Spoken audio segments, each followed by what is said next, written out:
이 자리에 세워주신 우리 주민교회 성도님들과 목사님, 장로님들께 감사드립니다. 제가 인도에 선교사로 가 있잖아요. 그래서 제 선교 사역의 내용을 보면은 그 일반적인 선교사님들의 그 사역과 모양이 좀 많이 다릅니다. 제 주변에 그 인도 선교사님들이 많이 계신데 그분들만 보더라도 그분들 하시는 사역을 보면은 주로 그 인도의 교회를 건축해 준다든가 뭐 염소 나눔 사업으로 가정을 이렇게 가정의 경제적인 활동들을 지원해 준다든가 장학금 자매 결연을 맺어주고 인도 목사님의 사역비를 지원하고 뭐 어린이집을 운영을 하고 한국교회 단기 선교팀을 받아서 그 인도 탐방 프로그램들을 이렇게 진행하는 뭐 그런 정도 그런 사역들을 주로 하십니다. 그런데 이에 비해서 저는 인도에 있는 대학교에서 강의를 하고 있습니다. 지금 나오고 3월 말에 저희 학교에서 한국의 날이라는 행사를 하거든요. 그러면은 우리 인도 교수님들, 대학생들 한 500명, 그리고 우리 첸나이 한인 주재원분들도 모시고 총영사님도 모시고 해서 이렇게 한국의 날을 하는데, 그때 제가 수업하는 내용들을 특별 활동했던 모습들을 지금 영상으로 만든 것을 이렇게 지금 보고 계십니다. 이거는 그냥 참고로 보고 계시면 됩니다. 제가 2012년부터 지금까지 300여 명에 가까운 인도 대학생들과 교수님들이 이제 제 수업을 듣고 한국어 과정을 수료했습니다. 그리고 한국의 청소년 청년들이 제가 있는 인도 대학교에 와서 영어를 배우고 인도의 사회, 종교, 문화를 체험할 수 있는 그런 프로그램을 기획을 하고 추진을 해왔습니다. 지금 현재 올해는요 14명의 성공회 대학교 학생들이 11개월 거의 1년 과정이죠. 1년 과정으로 저희 학교에 머물면서 지금 교환학생으로 와 있고 제가 그 코디네이터 역할을 하고 있습니다. 한신대학교와 기독교 장로회 기장에서 우리 청소년들이 작년까지만 해도 이렇게 매년 저희 학교에 와서 그 어학연수와 문화체험 프로그램에 참여를 했었습니다. 우리 교회 청년들도 여러분 아시다시피 참여를 했었습니다. 이렇듯 제가 하고 있는 그 선교 사역의 모양새를 보면은 일반적인 선교사님들이 하는 사역 내용과 크게 차이가 있습니다. 대다수의 그 한국 선교사님들의 선교 사역을 한 문장으로 정리를 하자면은요, 한국 교회에 있는 한국 교회의 그런 물적 재원들을 인도에 전달하는 그런 나눔과 섬김의 사역의 그 통로, 가교 역할 정도로 이야기를 할 수 있겠습니다. 하지만 제가 하고 있는 사역은 인도 현지에서 가르침과 또 제가 또 가르치는 동시에 배우는 그 배움 그리고 돌봄의 사역으로 이렇게 이야기할 수 있습니다. 인도에서 만난 인도 청년 학생들과 한국 청년 학생들을 가르치고 또 제가 배우기도 하면서 서로 돌보며 그 예수 그리스도의 사랑을 전달하고 같이 체험하고 있습니다. 인도 이번에 그렇습니다. 오늘 본문도 바로 예수님의 가르침과 돌봄을 통해 삶이 변화된 사람들의 이야기가 실은 핵심입니다. 여기 귀신 이야기도 나오고 예수님께서 회당에 들어가서 가르치신 이야기가 나오는데요. 여기 보면은 오늘 본문을 보면은요, 권위라는 단어가 2번이나 나옵니다. 예수님의 가르침의 권위는 인간에 대한 그 뜨거운 사랑과 헌신이 그 토대가 됩니다. 하지만 예수님은 사랑과 헌신만으로 그렇게 감싸지만은 않으셨습니다. 때로는 이 본문에서처럼 귀신을 쫓아내실 때 그렇게 호통하시듯이 호되게 호통을 쳐서 정신을 번쩍 들게 만드십니다. 때문에 특별히 그 선교 현장에서 교육과 관련된 사역에 집중하고 있는 저에게는 예수님은 저의 그 선교 사역의 롤 모델이기도 합니다. 그 예수님의 하나님 나라 운동 첫 시작을 이 마가복음서의 마가복음 기자는 회당에서 가르치시고 귀신을 쫓아내시는 그 사건으로 기록을 하고 있습니다. 이게 굉장히 의미심장하게 다가옵니다. 흔히들 예수님의 그 가르침, 말씀 로고스라고 하죠. 그 예수님의 가르침과 예수님의 그 기적, 행위를 분리해서 보는 그런 경향이 우리 교회, 우리 기독교인들에게 많이 있습니다. 마가복음에서만큼은요. 그런데 마가복음에서만큼은 예수님의 그 가르침과 기적 행위를 분리해서 보시면 안 됩니다. 본문의 내용처럼 가르침과 귀신을 쫓아내는 이야기는 그 마가복음 기자의 그 치밀한 문학적 구성에 의해서 주도 면밀하게 그렇게 의미 연관성을 설정해 놓고 있기 때문입니다. 저희가 오늘 읽은 본문입니다. 우리 김재곤 집사님 읽어주셨는데 21절을 보면은요, 그들이 가버나움에 들어가니라 예수님께서 곧 안식일에 회당에 들어가 가르치심에, 그 21절을 보시면 예수님은 안식일에 회당에 들어가 가르칩니다. 지금 우리로 말하면 주일에 교회에서 설교하신 거라고 생각하시면 됩니다. 그러자 사람들은 예수님의 그 가르침에 놀랍니다. 그리고 22절에서 그 놀란 까닭을 설명을 하고 계십니다. 율법학자들과는 달리 예수님의 그 가르침이 권능, 권위를 갖고 있었기 때문이라는 것입니다. 그래서 22절을 보면은요, 21절부터 22절의 이야기를 보면 가르침 그리고 놀람, 회중들이 놀라고 이것은 권위 있는 가르침이구나 하는 도식으로 이 세 단어가 고리처럼 연결이 되어 있습니다. 그런데 이 본문, 저희가 오늘 읽은 이 본문의 끝부분에 기록된 27절을 보면 예수님의 귀신을 쫓아내신 그 사건에 대한 사람들의 반응도 가르침에 대한 반응과 똑같습니다. 22절에 나온 그 반응과 똑같습니다. 그들은 모두 뭐라고 쓰여 있죠? 그들은 모두 놀랐다. 그리고 이것이 무엇인가 권위에 의한 가르침인데 하면서 권위라는 말을 빼지 않고 있습니다.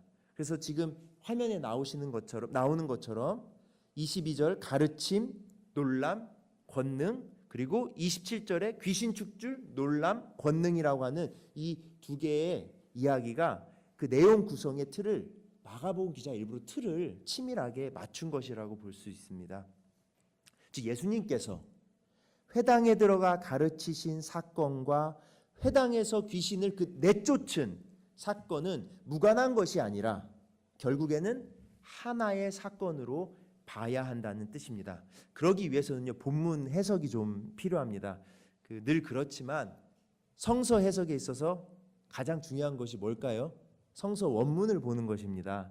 그 마가복음서의 원문은 헬라어로 되어 있거든요. 그래서 헬라어 원문을 들여다보니까 귀신, 저희가 읽을 때 23절에 보면 더러운 귀신 들린 사람이 있어 소리질러 이르되 라고 적혀있는 그 더러운 귀신 들린 사람, 그 귀신이라는 단어가 키워드 중에 하나로 떠오릅니다. 지금 본문에 나오고 있는데요. 오늘 본문에 나오는 귀신에 해당하는 헬라어 단어는요, 제가 저렇게 파란색으로 이렇게 표시해 놨는데 저게 헬라어인데 읽기는 푸뉴마라고 읽습니다. 이 푸뉴마는 본래 영을 말합니다. 그 마가복음서 1장 10절에서 보면은 예수님께서 세례를 받으실 때 갈라진 하늘에서 내려왔다고 하는 그 영, 지금 이 말씀이 1장 10절 말씀이거든요. 1장 10절 말씀에 나오는 그 영이 바로 푸뉴마로 적혀 있습니다. 즉 하나님의 거룩한 영, 뭐죠? 성령. 성령에 대비시켜서 마가복음 기자는 지금 1장 23절에 마가복음 기자는 지금 1장 23절에 그것과 대비되는 것으로 이 푸뉴마, 더러운 영으로 말하고 있는 것입니다. 그래서 더러운 귀신 들린 사람이라고 번역한 이 헬라어 원문을 본 의미에 맞게 그대로 직역을 하면은요, 더러운 영 안에 있는 사람이라고 직역하는 게 맞습니다. 귀신 들린 사람이 아니라 더러운 영 안에 있는 사람이라고 직역을 하는 게 정확한 해석입니다. 그러면 조금 느낌이 다르게 다가오죠. 귀신 들린 사람을 예수님께서 귀신을 쫓아내셨다라는 그 이야기랑 더러운 영 안에 있는 사람의 그 더러운 영을 예수님께서 내쫓으셨다라고 하는 이야기랑 접근이 달라집니다. 여기서 고민을 해봐야 합니다. 더러운 영, 지금 마가복음 기자가 얘기하는 그 더러운 영이 무엇일까? 우리가 흔히 이해하고 넘어가듯이 그럼 귀신 들린 사람을 말할까? 아니면 뭐 신내림 받은 사람? 그런 상상도 많이 갔었죠. 아니면 정신질환을 앓고 있는 사람? 저희들 스스로에게 이 더러운 영이 뭘까를 질문을 해봐야 합니다. 더러운 영이 무엇이기에 마가는 회당 안에 있는 한 인간을 더러운 영 안에 있다고 말하는 걸까요? 이러한 질문에 대한 대답을 마가는 마가복음서에 숨겨놓고 있습니다. 마가복음서 7장 20절에서 23절 말씀입니다. 이 구절을 원문 그대로 옮기면 이렇습니다. 사람에게서 나오는 것, 다 같이 한번 읽어볼까요? 시작. 사람에게서 나오는 것, 그것이 사람을 더럽힌다. 사람의 마음속으로부터 나쁜 생각들이 나오기 때문이다. 음란, 도둑질, 살인, 간음, 탐욕, 악독, 사기, 방탕, 나쁜 눈, 질시, 배신, 모독, 교만, 어리석음, 이 모든 악한 것들이 속에서 나오고 그것들이 사람을 더럽힌다. 즉 더러운 것이란, 마가복음 기자가 이야기하는 더러운 영, 그 더러운 것이란 결국은 사람의 심성 문제입니다. 사람을 더럽히는 것이 바로 다른 데 있는 것이 아니라, 외부에서 들어오는 것이 아니라 사람 속에 있다는 말씀입니다. 사람의 마음 속에 숨겨져 있는 그 나쁜 생각, 그것들이 속에서 나와서 악한 행동, 악행을 저지르게 되고, 그 악행이 결국엔 우리들, 사람을 더럽힌다는 뜻입니다. 사람을 죄짓게 하는 그 마음속 탐욕, 재물과 권력과 명예를 탐하는 그 욕심을 마가복음 기자는 영적으로 더럽다고 생각하여 더러운 영이라고 말하고 있는 것입니다. 로마서 7장 17절을 보면은요, 바울이 말하는 그 내 안의 죄, 그것을 마가복음 기자는 여기서 더러운 영이라고 보고 있습니다. 죄의 종노릇하는 삶을 일컬어서 바로 이 마가복음 기자가 말하는 것처럼 더러운 영에 사로잡혀 있다라고 말하는 것입니다.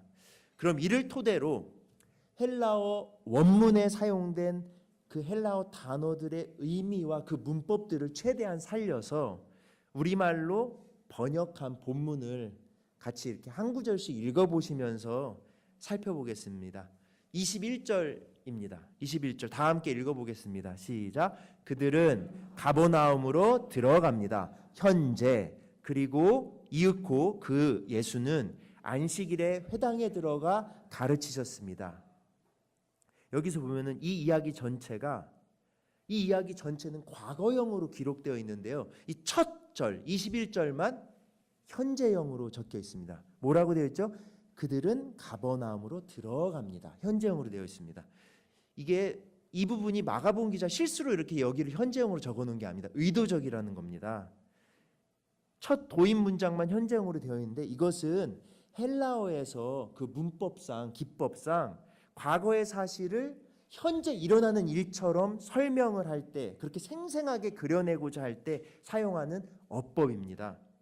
마가 기자가 이 부분을 이렇게 적어 넣었다는 것은 신학적인 분명한 의도가 있다는 것입니다. 즉, 과거의 사건을 지금 기록한 것 같지만 내용상으로는 현재 지금 우리의 이야기도 될 수 있다라는 그런 의미입니다.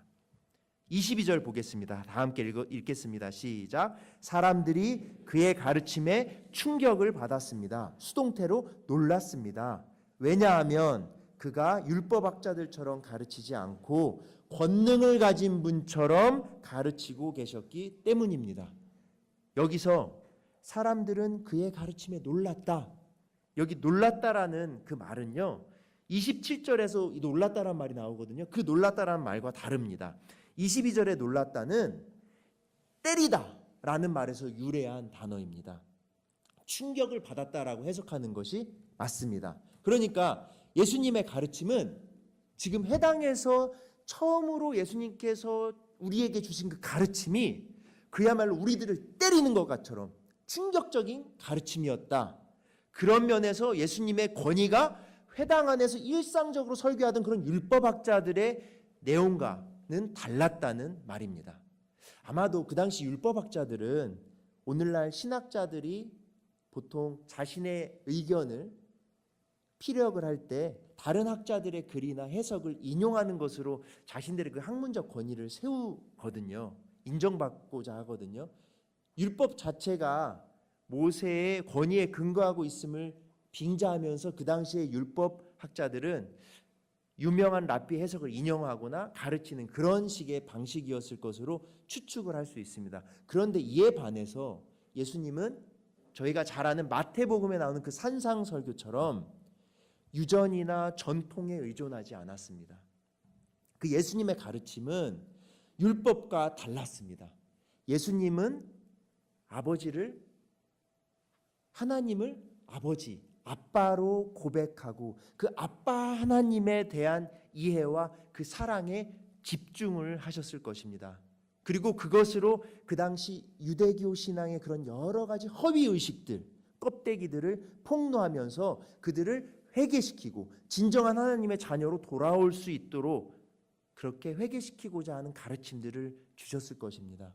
그래서 사람들은 그 예수님의 가르침에서 오히려 신적인 권능, 신적인 권위를 느끼고 성스러운 충격, 거룩한 충격과 함께 그 마음의 찔림을 받았을 것입니다. 23절 읽어보겠습니다. 23절입니다. 이윽고 그들 회당 안에는 더러운 영 안에 있는, 의역을 하자면 더러운 영에 사로잡혀 있는 한 사람이 있었습니다. 그는 이렇게 말하면서 부르짖었습니다. 외쳤습니다. 여기서 우리 그 한글 성경에는 더러운 영 안에 있는 이 부분을 귀신 들린 사람이라고 해석하면서 오해가 많이 있었습니다. 그냥 귀신 들린 그런 정신질환자, 신내림 받은 사람 정도로 이해했는데 그게 아니라 어떤 사람? 더러운 영 안에 있는 사람, 무엇과 대비된 거룩한 영에 사로잡힌 사람이 아니라 우리는 성령, 하나님으로부터 받은 그 거룩한 영에 사로잡혀서 살아야 되는 사람들인데 그런 거룩한 영에 사로잡힌 것이 아니라 더러운 영에 사로잡힌 우리들의 모습을 여기서 대변하고 있는 것입니다. 말하고 있는 것입니다. 24절 읽어보겠습니다. 24절 나사렛 예수여 너는 우리에게 누구이고 우리는 너에게 누구인가? 너는 우리를 죽이려고 없애려고 왔는가? 나는 당신이 누구인지 잘 알고 있습니다. 당신은 하나님의 거룩한 분이십니다. 이 부분이요. 지금 24절을 우리 한글 개역으로 여기 저희가 보는 성서로 읽어 보면은요. 무슨 말인지 잘 이해가 안 갑니다. 왜냐하면 여기 24절 우리가 읽은 성경에는 나사렛 예수여 우리가 당신과 무슨 상관이 있나이까 우리를 멸하러 왔나이까 나는 당신이 누구인 줄 아노니 하나님의 거룩한 자니이다. 앞뒤 문맥이 한 문장 전체가 이렇게 통일적이지 못합니다. 앞의 내용과 뒤의 내용이 조금 다릅니다. 그런데 헬라 원문을 들여다보면 지금 제가 파란색과 빨간색으로 구분해 놨죠. 이 파란색으로 표시된 부분은 실은 이 더러운 영 안에 들린 사람들 그리고 회당 안에 있는 사람들이 속으로 하고 있는 말입니다. 속으로 내뱉은 그런 혼잣말, 독백이라고 보시면 됩니다. 빨간색으로 표시된 부분 실제 입으로 뱉어낸 부분입니다. 그러니까 뭐라고 지금 하고 있죠? 파란색 부분을 보면 속으로는 나사렛 예수야 네가 우리에게 누구고 우리는 너에게 누구냐? 소위 말해서 너랑 나랑 무슨 상관이냐라는 말입니다. 우리를 죽이려고 없애려고 왔느냐? 라고 속으로는 생각하면서 겉으로는 지금 뭐라고 표현하고 있습니까? 저는 당신이 누구인지 잘 알고 있습니다. 당신은 하나님의 거룩한 분이십니다. 라고 표현하고 있는 것입니다. 속다르고 겉다른 인간의 위선적이고 위약적인 태도를 지금 대표하고 있습니다. 마가복음을 통해 그려지는 예수님은 속다르고 겉다른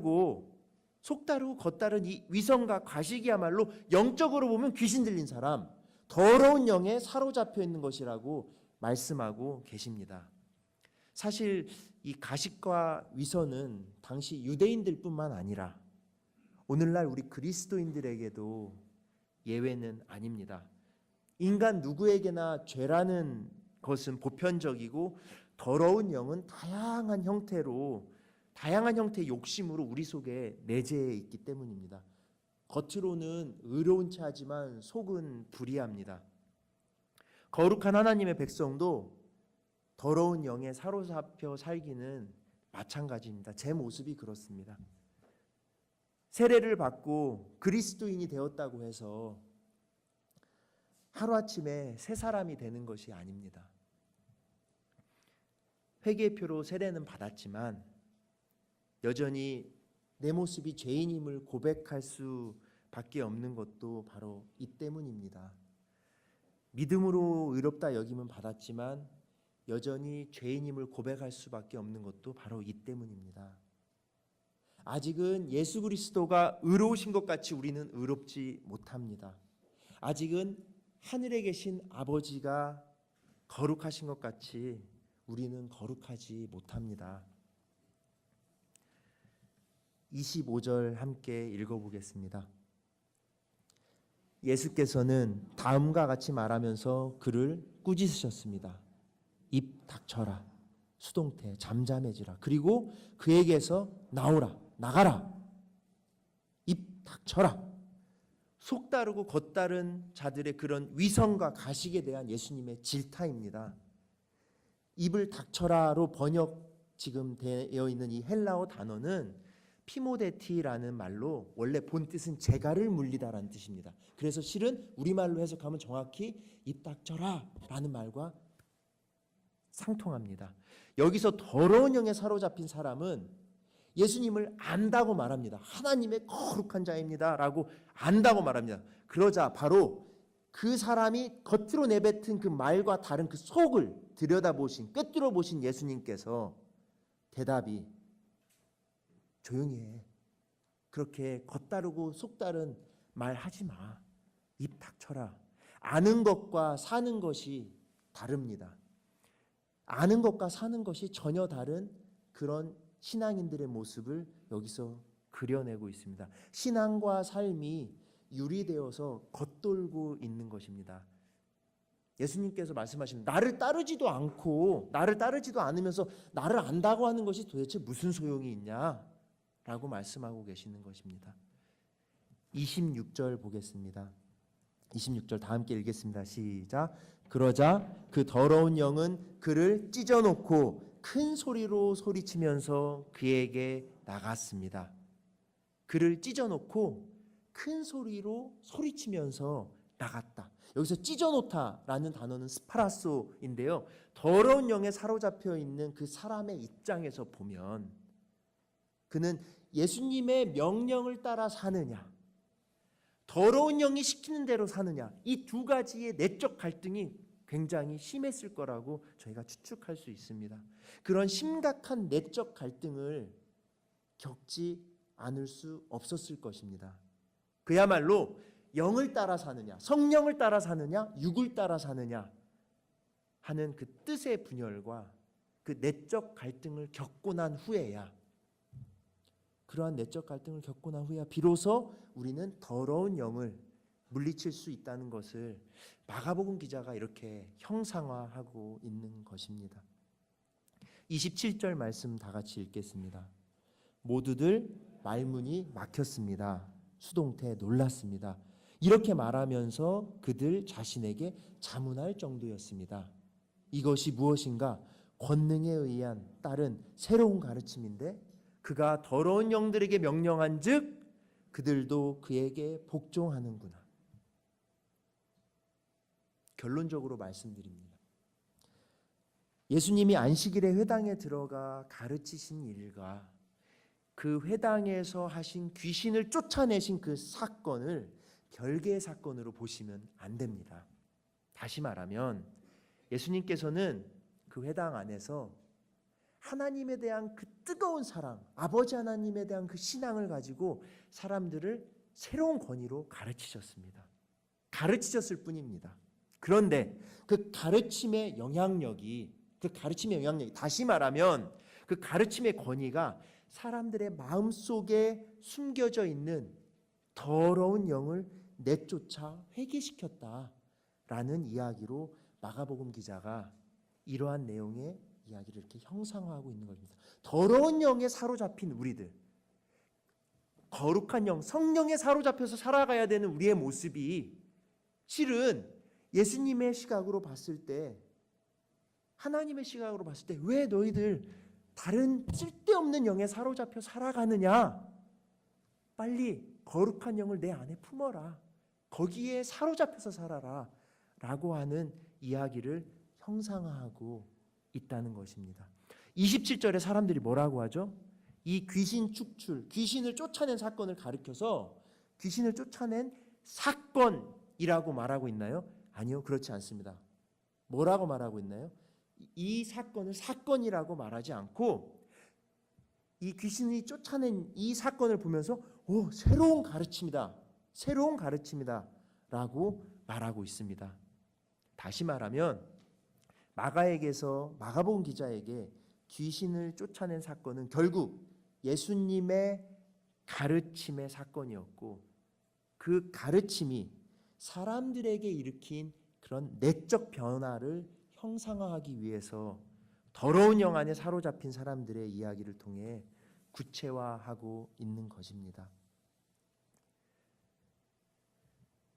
특별히 예수님의 뒤를 따라 그분처럼 사는 것을 믿음이라고 생각한 마가복음의 기자의 눈에 초대교회의 신앙은 예수를 믿노라라고 하면서 실제로는 그 예수님의 삶과 무관하게 사는 것처럼 보였을 수도 있습니다.